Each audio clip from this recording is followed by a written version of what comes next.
আমার সাথে যিনি আসছেন মোড়েলগঞ্জ পৌর যুব দলের সম্মানিত আহ্বায়ক মিজানুর রহমান পলাশ ভাই, এরপরে আমাদের পৌর বিএনপির সুযোগ্য সদস্য এবং আমাদের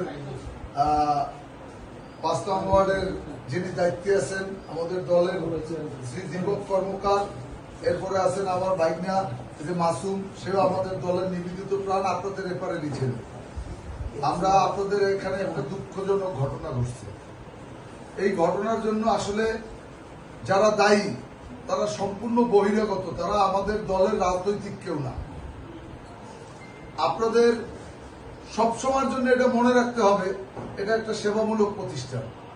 এই প্রতিষ্ঠানে এসে বাহিরের কোন লোক কোন রকম কোন অকারেন্স করার চেষ্টা করলে আপনারা প্রতিবাদ করবেন নিজেরা এবং আমাদেরকে স্মরণ করবেন।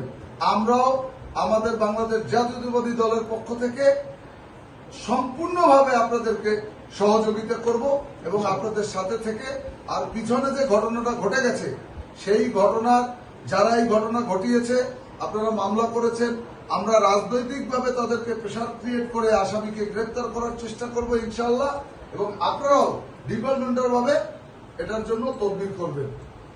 আপনারা এটা সেবামূলক প্রতিষ্ঠান, আপনারা কাজ বন্ধ রেখেছেন কেন? আপনাদের মনের কষ্ট, কিন্তু আসলে তো সাধারণ মানুষরা যারা রোগী তারা এসে তো এই কষ্ট পাক, সেটা আপনারাও চান না, আমরাও চাই না, কোনো মানুষই চায় না। তাই মানবিক কারণে আপনারা কর্ম চালায় যান, মানুষকে সেবা দেন, এবং আপনাদের সাথে যে অন্যায় হয়েছে সেই অন্যায়ের প্রতিবাদ আমরা সবাই মিলে করব এবং এর শাস্তির জন্য যথাযথ ব্যবস্থা করব ইনশাআল্লাহ। আপনাদেরকে এই আশ্বস্ত করলাম, ইনশাআল্লাহ আমরা আপনাদের পাশে থাকব। আপনারা আমাদের উপরে বিশ্বাস রাখতে পারেন।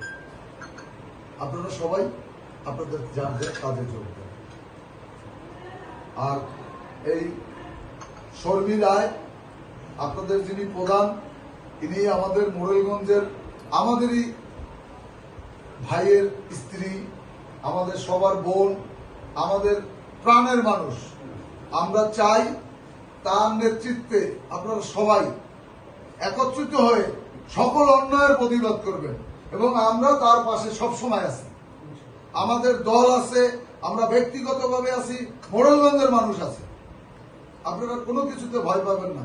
এই যারা আশেপাশে ভুইপুর এখানে এসে মজমা জমিয়েছে, এরা বেশি দিন টিকতে পারবে না ইনশাআল্লাহ, এবং মূল হোতাকে আমরা বের করে ছাড়বো, তাকে মোড়গঞ্জ থেকে বিচ্ছিন্ন করা হবে এবং মোড়গঞ্জ থেকে তাকে বিতরিত করে দেব।